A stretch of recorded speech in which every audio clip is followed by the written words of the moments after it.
Hello बच्चों, आज हम सीखेंगे test your understanding on types of reactions. हमने बहुत सारी टाइप्स ऑफ केमिकल रिएक्शंस पढ़ी थी और उन टाइप्स ऑफ केमिकल रिएक्शंस की केवल डेफिनेशन ही नहीं आती है बल्कि उनके एग्जाम्पल्स पूछे जाते हैं। जैसा कि मैंने आपको आज बोर्ड पर सिखाने वाला हूं कि पेपर में क्वेश्चन कैसा आएगा, तो आज आपको क्वेश्चन की प्रैक्टिस करवा रहा हूं कि जो कुछ आपने पढ़ा हुआ है वो डायरेक्ट वैसा नहीं आता है बल्कि इस टाइप के क्वेश्चंस आते हैं। तो वो क्वेश्चन आप कैसे सॉल्व करोगे, आप सैंपल पेपर में भी देख सकते हैं। तो आपको इस टाइप के क्वेश्चन भरे हुए पड़े हुए हैं, तो उनकी प्रैक्टिस मैं आपको पहले करा रहा हूं। तो देखिए क्वेश्चन में क्या लिखा हुआ है उसको समझो और फिर क्वेश्चन को सॉल्व करते हैं और पिछले वाले लेक्चर्स को याद करते हैं कि हमने वो क्यों पढ़ा था। Classify each of the following reactions as combination, decomposition, displacement and double displacement reactions. नीचे 9 रिएक्शंस दी गई हैं, इनमें आपको अलग अलग बताना है कि ये कौन सी केमिकल रिएक्शन है। इन 4 रिएक्शन में से ही बताना है कि या तो होगी कॉम्बिनेशन रिएक्शन या डिकम्पोजिशन रिएक्शन या डिस्प्लेसमेंट रिएक्शन या डबल डिस्प्लेसमेंट रिएक्शन। ये आपको क्लासिफाई करना है, पेपर में इस टाइप का क्वेश्चन आता है। तो सबसे पहले मैंने आपको इसीलिए सारी डेफिनेशन सिखाई थी कि अगर हमें डेफिनेशन पता होगा तो हम इसको क्लासिफाई कर पाएंगे। आज मैं आपको सिंपल तरीके से याद दिलाऊंगा, आप उन पॉइंट्स को दिमाग में रखेंगे और पेपर में क्वेश्चन सॉल्व करेंगे।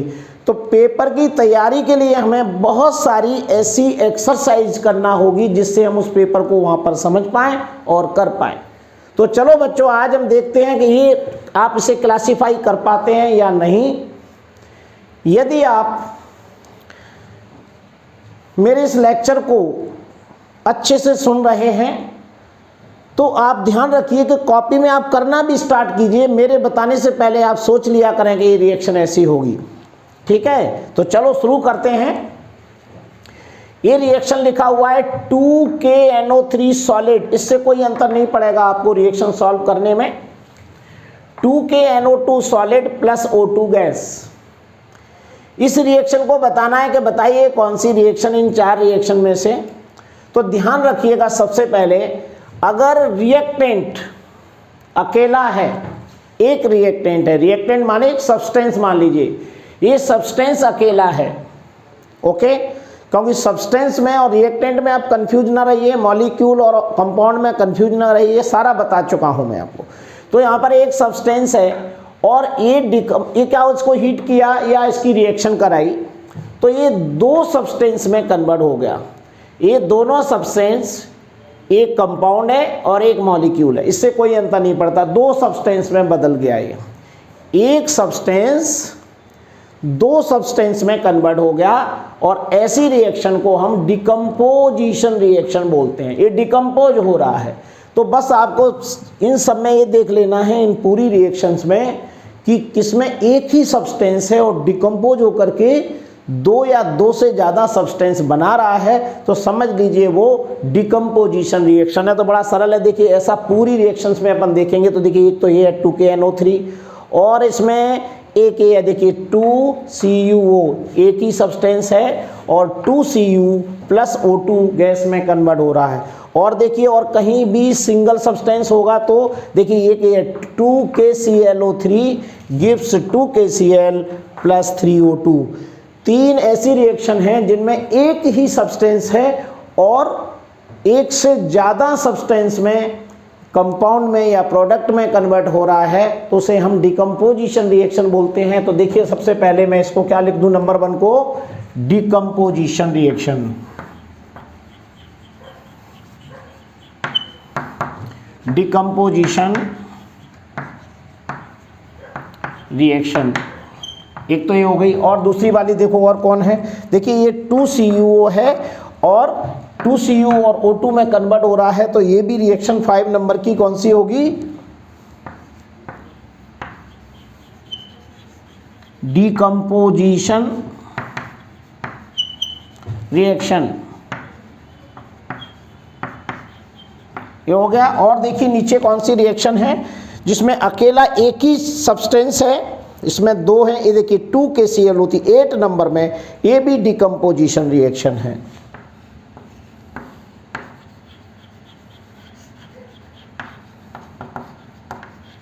डिकम्पोजिशन रिएक्शन, ये देखिए 3 रिएक्शन हम आसानी से क्लासीफाई कर पाए हैं। इसी तरीके से पेपर में आपको चेक करना है। अब आगे चलते हैं हम 2 नंबर की रिएक्शन को। Zn plus 2AgNO3 gives ZnNO3 का whole twice aqueous plus 2Ag solid. Ag aqueous solid, इससे अभी आपको कोई अंतर नहीं पड़ेगा, इससे आप बिल्कुल भी कंफ्यूज ना होइए। आपको तो ये देखना है इस रिएक्शन में क्या हो रहा है, इसमें डिकम्पोजिशन तो नहीं हो रहा है, क्योंकि एक सब्सटेंस अकेला होता है तो ही डिकम्पोजिशन होता है।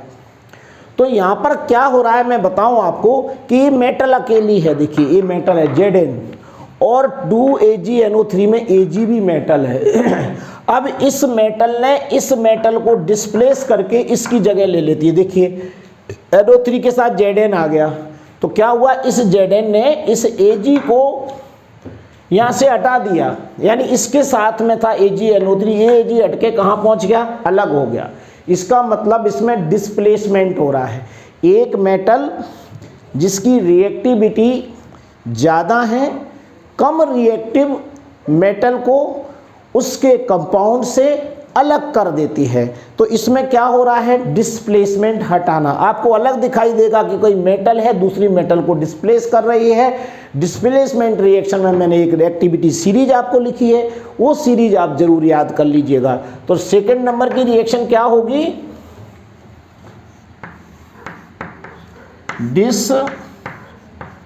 Displacement reaction. आगे चलते हैं, देखिए यहाँ पर NiNO3 का होल ट्वाइस और ये भी 2NaOH है। बस ये ध्यान रखना है, जब दोनों कंपाउंड आयोनिक कंपाउंड हो, तो ये भी आयोनिक कंपाउंड है और ये भी आयोनिक कंपाउंड है, दोनों ही कंपाउंड हैं। अब दोनों ही कंपाउंड हैं तो दोनों में ही देखिए Na के साथ आ गया और Na की जगह चला गया। देख लीजिएगा, जब OH के साथ कौन आ गया, Na, जो कि पहले Na था, और अब देखिए Na NO3 के साथ आ गया, जो कि NO3 के साथ पहले Na था। दोनों मेटल ने अपनी जगह चेंज कर दी, यानी डिस्प्लेस हुआ इसमें, लेकिन डबल डिस्प्लेसमेंट हुआ है। सिंगल डिस्प्लेसमेंट में केवल एक मेटल दूसरी मेटल को डिस्प्लेस करती है, यानी एक कंपाउंड होता है और एक मेटल होती है। लेकिन यहाँ पर दोनों कंपाउंड हैं और दोनों कंपाउंड में दोनों ही मेटल ने अपनी जगह चेंज कर दी, यानी एक्सचेंज हो गए मेटल्स। तो वहाँ पर हम बोलेंगे double displacement. Double displacement reaction है ना, बहुत सरल, क्योंकि अब पहले से डेफिनेशन पढ़ चुके हैं तो हम आसानी से इसको समझ पा रहे हैं। पेपर में आपको ऐसे करना होता है, अगर आपकी डेफिनेशन आती है तब तो आपको मैंने जो सिखाया है आप वैसी की वैसी डेफिनेशन छाप के आइएगा और एग्जाम्पल दे दीजिए। लेकिन इस टाइप के एग्जाम्पल आते हैं तो उसमें ज़्यादा मेहनत नहीं होती है, बस डेफिनेशन समझ लो और निकाल लो। आगे चलते हैं, 4th नंबर की रिएक्शन में क्या है। देखिए 4th नंबर की रिएक्शन में फिर देखिए, ये मेटल है Zn सॉलिड और ये एसिड है 2HCl। आगे देखिए क्या हो रहा है, ZnCl2 प्लस H2। इस मेटल ने हाइड्रोजन को एसिड से डिस्प्लेस कर दिया, तो ये भी डिस्प्लेसमेंट रिएक्शन है। अगर इसमें आपको रिएक्टिविटी सीरीज याद नहीं है तब भी चल जाएगा। दिखाई दे रहा है कि इस मेटल ने हाइड्रोजन को डिस्प्लेस करके उसकी जगह पर आ जाती है, तो देखिए ZnCl के साथ आ गया तो ये ZnCl2 बन गया और हाइड्रोजन देखिए यहाँ से अलग हो रहा है, तो हाइड्रोजन का डिस्प्लेसमेंट हुआ है। यहाँ पर सिल्वर का डिस्प्लेसमेंट हुआ था, मेटल डिस्प्लेसमेंट हुआ, यहाँ पर हाइड्रोजन डिस्प्लेसमेंट हुआ। मैंने डेफिनेशन में बोला है इस चीज को, या तो मेटल डिस्प्लेसमेंट होगी या नॉन मेटल डिस्प्लेसमेंट होगा या हाइड्रोजन डिस्प्लेस होगी एसिड से, तो दोनों ही कंडीशन में डिस्प्लेसमेंट रिएक्शन कहलाती है। तो यहाँ पर आप लिख सकते हो डिस्प्लेसमेंट रिएक्शन। नेक्स्ट आगे बढ़ते हैं, नंबर 6 की रिएक्शन क्या है देखिए, Cl2 प्लस 2NaBr। Cl2 एक नॉन मेटल है, P ब्लॉक के एलिमेंट्स में आती है तो वो नॉन मेटल है। 2NaBr नॉन मेटल एक कंपाउंड है, लेकिन यहाँ पर नॉन मेटल है, Br Na मेटल है, तो इसको क्या बोलोगे, आयोनिक कंपाउंड। एक मेटल और एक नॉन मेटल, तो ये आयोनिक कंपाउंड है। अगर यहाँ पर क्लोरीन इस ब्रोमीन को डिस्प्लेस कर दे Na से, तो देखो दिखाई दे रहा है, देखिए इसने ब्रोमीन को डिस्प्लेस कर दिया। एक नॉन मेटल ने दूसरी नॉन मेटल को डिस्प्लेस कर रहा है और NaCl यहाँ पर बन गया। यहाँ पर पहले क्या था NaBr, तो ये Cl Br की जगह पर आ गया, तो इसमें कौन डिस्प्लेस हो रहा है, ये Br डिस्प्लेस हो रहा है। और देखिए ये Br यहाँ पर आ गया, Br2 में कन्वर्ट हो गया।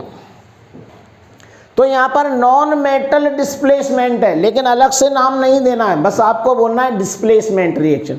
चाहे मेटल का डिस्प्लेसमेंट हुआ हो, चाहे नॉन मेटल का डिस्प्लेसमेंट हुआ हो, हम बोलेंगे उसको क्या, डिस्प्लेसमेंट रिएक्शन। ये कैसी हुई, डिस्प्लेसमेंट रिएक्शन।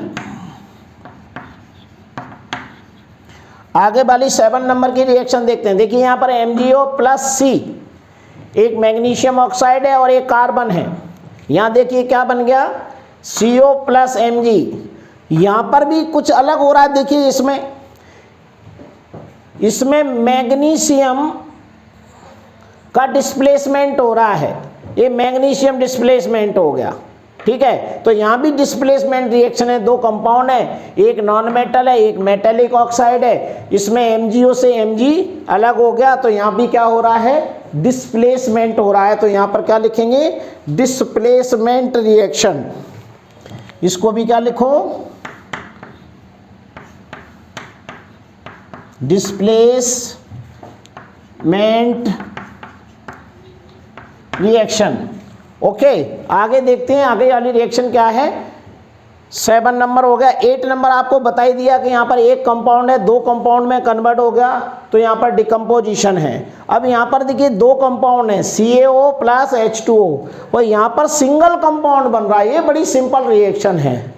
जब 2 और मोर देन 2 कंपाउंड्स हों, या 2 और मोर देन 2 एलिमेंट हों, या एक एलिमेंट और एक कंपाउंड हो, तो यहाँ पर दो कंपाउंड हैं, दो सब्सटेंस हैं, ऐसे बोल दो, कंपाउंड नहीं बोलो, सब्सटेंस बोल दीजिए। 2 सब्सटेंस यदि यहाँ हैं और जुड़ करके एक सिंगल सब्सटेंस बनाए, तो इसे बोलते हैं कॉम्बिनेशन रिएक्शन।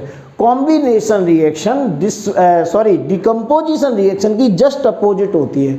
डिकम्पोजिशन में क्या था, एक कंपाउंड था, 2 में कन्वर्ट हो रहा था, 2 सब्सटेंस में। यहाँ पर 2 सब्सटेंस हैं, एक सब्सटेंस में कन्वर्ट हो रहा है, तो इसे बोलेंगे हम कॉम्बिनेशन रिएक्शन। ये कॉम्बिनेशन रिएक्शन यहाँ पर यार लिख दीजिए, कॉम्बिनेशन रिएक्शन। ये कॉम्बिनेशन रिएक्शन है, मोस्ट इंपोर्टेंट है कॉम्बिनेशन रिएक्शन। तो आपने समझ गए होंगे कि कहाँ पर कॉम्बिनेशन है, कहाँ पर डिकम्पोजिशन है। तो कॉम्बिनेशन और डिकम्पोजिशन तो दोनों एक दूसरे के अपोजिट हैं। डिस्प्लेसमेंट में एक मेटल दूसरी मेटल को डिस्प्लेस कर देती है, आपको दिखाई दी, या नॉन मेटल डिस्प्लेस होती है। दो ही बातें होंगी, या तो मेटल डिस्प्लेस होगी या नॉन मेटल डिस्प्लेसमेंट होगा, तो उसे लिख दीजिए डिस्प्लेसमेंट। अगर दो कंपाउंड हैं और दोनों में एक्सचेंज हो रहा है, तो उसे बोलेंगे डबल डिस्प्लेसमेंट, यानी ये आयनिक कंपाउंड में ही पाई जाती है। तो इस टाइप से आपको क्वेश्चन को सॉल्व करना है बच्चों। इस क्वेश्चन का बिल्कुल सेम पैटर्न है, ये आपके लिए ही लिखा हुआ है, test your understanding on types of reactions. आप इसको ढक दीजिएगा। आप अपने आप इनको दोबारा से सॉल्व करें कि हम इसको कर पाते हैं या नहीं कर पाते। नहीं करना आ रहा है तो क्या करोगे, आप जो नाम दिया है जैसे कॉम्बिनेशन रिएक्शन, तो सबसे पहले कॉम्बिनेशन रिएक्शन का लेक्चर सुने, उसे कॉपी में लिख लें। बार बार लेक्चर सुनने के लिए आपको टाइम नहीं मिलेगा, कॉपी में लिख लो, फटाक से निकाल के देखो कॉम्बिनेशन में क्या बोला जा रहा है। उसके बाद में डिकम्पोजिशन में देखिए क्या बोला जा रहा है, और उसके बाद इसे फॉलो करिए। फिर डिस्प्लेसमेंट में क्या है, डबल डिस्प्लेसमेंट में क्या है, आपकी कॉपी में लिखा होना चाहिए सिस्टमेटिक।